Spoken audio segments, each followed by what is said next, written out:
ഈ ഒരു കാര്യം നിങ്ങൾ മനസ്സിലാക്കിയാൽ ഇനി നിങ്ങൾ ഒരിക്കലും ഇതുവരെ നിങ്ങൾ വോട്ട് ചെയ്ത സമ്പ്രദായത്തിൽ വോട്ട് ചെയ്യില്ല. കേരളത്തിൻ്റെ പൊതുകടം 4.8 ലക്ഷം കോടി. ആ ഒരു വലിയ സംഖ്യയാണ് നിങ്ങളിപ്പോൾ ഈ സ്ക്രീനിൽ കാണുന്നത്. അത് ഞാൻ നിർമ്മിച്ചെടുത്ത ഒരു കണക്കല്ല.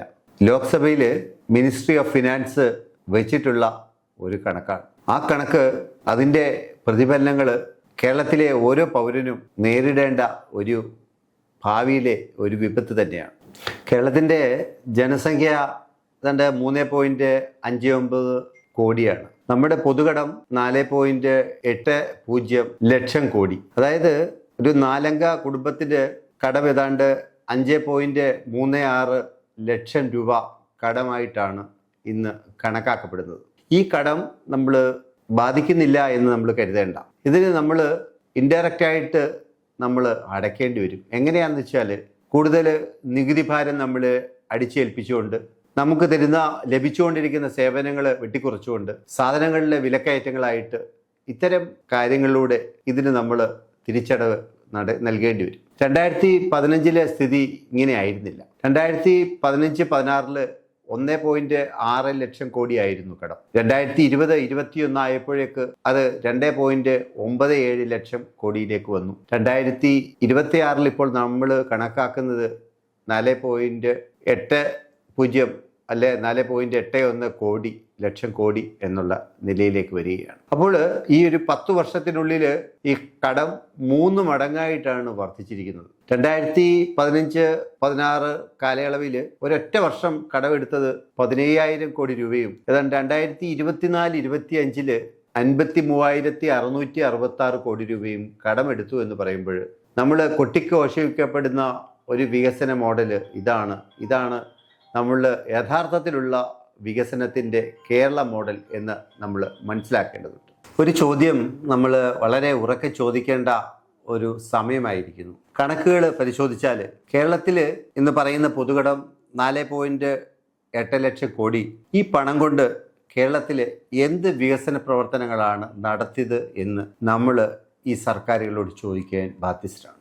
കേരളത്തിൻ്റെ സ്വന്തമായിട്ടുള്ള ഓഡിറ്റ് പ്രകാരം കടത്തിൻ്റെ 98% പഴയ കടം തിരിച്ചടയ്ക്കുന്നതിന് വേണ്ടി വിനിയോഗിക്കുകയാണ്. അപ്പോൾ ഇതിൻ്റെ അർത്ഥം കടമെടുത്ത ഓരോ 100 രൂപയിലും 98 രൂപ പഴയ കടം തിരിച്ചടയ്ക്കാനോ 2 രൂപയാണ് വികസന പ്രവർത്തനങ്ങൾക്കും മാറ്റിവെക്കുന്നു എന്നുള്ളതാണ്. അതായത് റോഡിൻ്റെ നിർമ്മാണം, ആശുപത്രികൾ, മറ്റ് ക്ഷേമ പദ്ധതികൾ അടക്കം ഈ സംസ്ഥാനത്തിന് വേണ്ട മുഴുവൻ വികസന പ്രവർത്തനങ്ങൾക്കും വേണ്ടി മാറ്റിവെക്കപ്പെടുന്നത് ഈ 2 രൂപ മാത്രമാണെന്നുള്ളതാണ് വസ്തുത. ഇനിയും 2025-26 ബജറ്റിൻ്റെ കണക്ക് നമുക്കൊന്ന് പരിശോധിക്കാം. അതിൽ ശമ്പളത്തിനായിട്ട് വരുന്ന തുക വരുമാനത്തിൻ്റെ 29% ശമ്പളം കൊടുക്കുക എന്നുള്ള ഒരു വലിയ ദൗത്യത്തിന് വേണ്ടിയിട്ട് ചെലവാക്കപ്പെടുകയാണ്. പലിശ അടവിനായിട്ട് വരുമാനത്തിൻ്റെ 21% തുകയും നഷ്ടപ്പെടുന്നു. പെൻഷൻ വകയിൽ വരുമാനത്തിൻ്റെ 19%. പിന്നെ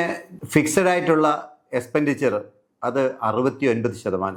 ബാക്കി വരുന്ന 31% വികസന പ്രവർത്തനങ്ങൾക്ക് ആകെയുള്ളത്.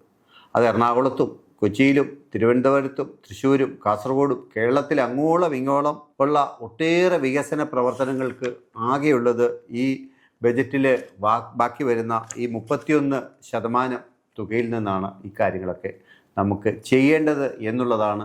നമ്മളുടെ വികസന പ്രവർത്തനങ്ങൾ എന്തുകൊണ്ടാണ് മുരടിക്കുന്നു എന്നുള്ളതിൻ്റെ ഒരൊറ്റ ഉത്തരം ഇതിൽ നിന്ന് തന്നെ വളരെ വ്യക്തമാണ്. ഇനി മറ്റൊരു കാര്യം നമ്മൾ ശ്രദ്ധിക്കേണ്ടതുള്ളത് ബജറ്റിൽ മറഞ്ഞിരിക്കുന്ന കടങ്ങളെ പറ്റിയിട്ടാണ്. ജനങ്ങളിൽ നിന്ന് മറച്ചു വെക്കുക, യഥാർത്ഥ സാമ്പത്തിക അവസ്ഥ മറച്ചു വെച്ചിട്ടുണ്ട്.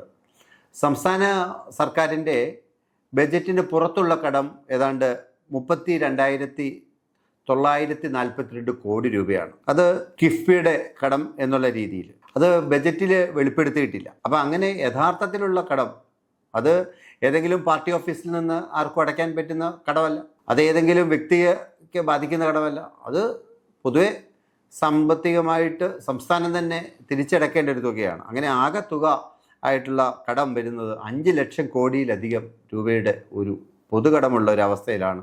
ഇതാണ് ഓഡിറ്റർമാർ കഴിഞ്ഞ ബജറ്റിന് ശേഷം അവർ വെളിപ്പെടുത്തിയിരിക്കുന്ന യഥാർത്ഥ വസ്തുതകൾ എന്നുള്ളത് നമ്മൾ മനസ്സിലാക്കേണ്ടതുണ്ട്. നമ്മൾ ഈ ഒരു സമയത്ത് ഇത് കേരളത്തിൻ്റെ മാത്രം പ്രശ്നമാണോ, ഈ ഒരു വിഷയം നമ്മളുടെ മാത്രം വിഷയമാണോ എന്നുള്ളതിനെപ്പറ്റി നമുക്ക് പരിശോധിക്കാം. കാരണം എപ്പോഴും ഇവിടെ പറയപ്പെടുന്നത് കേന്ദ്ര വിരുദ്ധമായിട്ടുള്ള കാര്യങ്ങൾ അല്ലെ കേന്ദ്രം സഹായിക്കുന്നില്ല. നമ്മൾക്ക് കേരളത്തെ പോലെ തന്നെ പ്രതിപക്ഷ കക്ഷികൾ ഭരിക്കുന്ന 2 സംസ്ഥാനങ്ങളെ പറ്റി കൂടി ഒന്ന് താരതമ്യ പഠനം നടത്തേണ്ടതുണ്ട്. എങ്കിൽ മാത്രമേ ഇവർ പറയുന്ന ആ കണക്കുകൾ എത്രമാത്രം അതിൻ്റെ പൊള്ളത്തരങ്ങൾ നമുക്ക് മനസ്സിലാകുകയുള്ളൂ. കേരളത്തിൻ്റെ ആഭ്യന്തര ഉൽപ്പാദനത്തിൻ്റെ 35% കടത്തിലേക്കാണ്. തമിഴ്നാട്ടിൽ അത് 24%, കർണാടകയിൽ 22%. നമ്മുടെ ദേശീയ ലക്ഷ്യമായിട്ട് നമ്മൾ പറയുന്നത് 29% അത് കൂടാൻ പാടില്ല എന്നുള്ളതാണ്. അപ്പോൾ കേരളം അത് 35% എന്നുള്ള ഉയർന്ന നിരക്കിലേക്ക് പോകുമ്പോൾ തന്നെ നമ്മളുടെ ഈ ഒരു സാമ്പത്തിക ഭദ്രത ഇല്ലായ്മയെ പറ്റിയിട്ട് നമുക്ക് മനസ്സിലാക്കാൻ കഴിയും. നമ്മൾ മേൽപ്പറഞ്ഞ ഈ ഒരു കടം നമ്മളെ എങ്ങനെ ബാധിക്കുന്നു എന്നുള്ളത് ഒന്ന് പരിശോധിക്കാം. നമ്മുടെ കഴിഞ്ഞ 2025-26 ഭൂനികുതിയിൽ വരുത്തിയ വർധന ഏതാണ്ട് 50% വർധനമാണ്. ഗവൺമെൻറ് നൽകുന്ന എല്ലാ സർവീസുകളിലും, അത് വൈദ്യുതി ചാർജ് ആയാലും കുടിവെള്ളത്തിൻ്റെ ചാർജ് ആയാലും ഉൾപ്പെടെ എല്ലാവിധ ചാർജുകളും കുത്തനെ വർദ്ധിപ്പിച്ചുകൊണ്ട് ജനങ്ങളെ ദുരിതത്തിലാർത്തുന്ന ഒരു നയമാണ് ഇതിൻ്റെ അനന്തരഫലം. അതുപോലെ തന്നെ കേന്ദ്ര വിഹിതത്തിൽ 3300 കോടി രൂപയുടെ ഒരു കുറവ് ഇത്തരം ഒരു കടം കൊണ്ട് ഉണ്ടാകുന്നു. നമുക്ക് ചെലവഴിക്കാൻ കഴിയുന്ന തുക ദേശീയ ശരാശരിയേക്കാളിലൊക്കെ വളരെ കുറഞ്ഞ ചെലവിൽ നിരക്കിൽ മാത്രം കഴിയുന്നത് ഇത്തരം ഒരു വലിയ സാമ്പത്തിക ഞെരുക്കമുള്ളതുകൊണ്ടും ദുർബലമായ സാമ്പത്തിക വ്യവസ്ഥ ഉള്ളതുകൊണ്ടാണ്. ഇതിനെ ഇടതുമുന്നണി പറയുന്നത് വികസന കടം എന്നൊക്കെയുള്ള രീതിയിലാണ്. ശരിക്കും ധനാകാര്യ വിദഗ്ധർ പറയുന്നത് കഠിനമായിട്ടുള്ള ധനകാര്യ ദുരിതം എന്നുള്ളതാണ്. അപ്പോൾ നമ്മൾ ഈ ഒരു വിഷയം നമ്മൾ ഇത്രയും വിശദമായി ചർച്ച ചെയ്തത് നമ്മുടെ സംസ്ഥാനത്തിൻ്റെ സാമ്പത്തിക സ്ഥിതി അത് കൈകാര്യം ചെയ്ത ആളുകൾ എത്ര കെടുകാര്യസ്ഥതയോടെ ആണ് ഇത്തരം കാര്യങ്ങളെ നോക്കിക്കാണുന്നത്. ജനങ്ങളുടെ ഫണ്ട് അല്ലെ അവർക്ക് വികസന പ്രവർത്തനത്തിന് വേണ്ടത് ധൂർത്തടിച്ചുകൊണ്ട് അതേസമയം തന്നെ മറ്റൊരു വിധത്തിൽ അവർ ചികിത്സകൾക്കായിട്ട് വിദേശ രാജ്യങ്ങളിൽ പോകുന്നു. 2-3 കാറുകളുള്ളിടത്ത് വീണ്ടും കാറുകൾ മേടിക്കുന്നു. അവരുടെ ആഡംബര ബംഗ്ലാവുകൾ മോടി പിടിപ്പിക്കുന്നതിന് വേണ്ടി ചെലവുകൾ വെക്കുന്നു.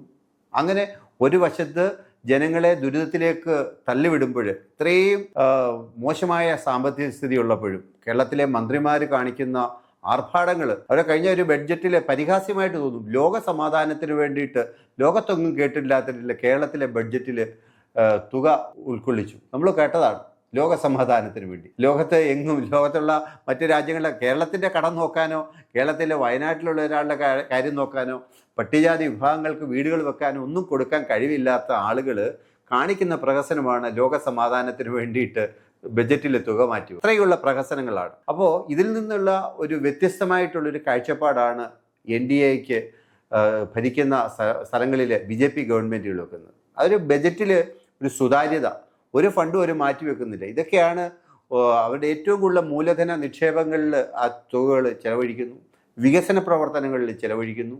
കേന്ദ്രവുമായിട്ട് കൈകോർത്തുകൊണ്ട്, കേന്ദ്രവുമായിട്ട് യുദ്ധമല്ല, അത് കേന്ദ്രവുമായിട്ട് കൈകോർത്തുകൊണ്ട് ഒരു ഡബിൾ എഞ്ചിൻ സർക്കാരുകൾ എന്നുള്ള രീതിയിൽ മുന്നോട്ട് പോകുന്നു. അത് ആ നാടിൻ്റെ വികസനത്തിന് മുന്നോട്ട് പോകുന്നു. അതാണ് കേരളവും NDA ഭരിക്കുന്ന സംസ്ഥാനങ്ങളും തമ്മിലുള്ള ഒരു വ്യത്യാസം. അപ്പോൾ അതുകൊണ്ട് നമ്മൾ മനസ്സിലാക്കേണ്ട ഒരു കാര്യം, LDF ആയാലും UDF ആയാലും വികസന കാര്യങ്ങളിൽ അവർക്ക് ഒരേ നയമാണ്. ആ നയം എന്ന് പറയുന്നത് ജനങ്ങളുടെ വലിയ വാഗ്ദാനങ്ങൾ നൽകുക, അതൊന്നും നടപ്പിലാക്കാതിരിക്കുക, ജനങ്ങളുടെ ഫണ്ട് ധൂർത്തടിക്കുക, കൊള്ളയടിക്കുക. നമ്മൾ മുമ്പേ സൂചിപ്പിച്ച പോലെ സഹകരണ സ്ഥാപനങ്ങൾ മുതൽ ശബരിമല വരെ കൊള്ളയടിക്കുന്ന ഒരു നയമാണ് ഇവർക്കുള്ളത്.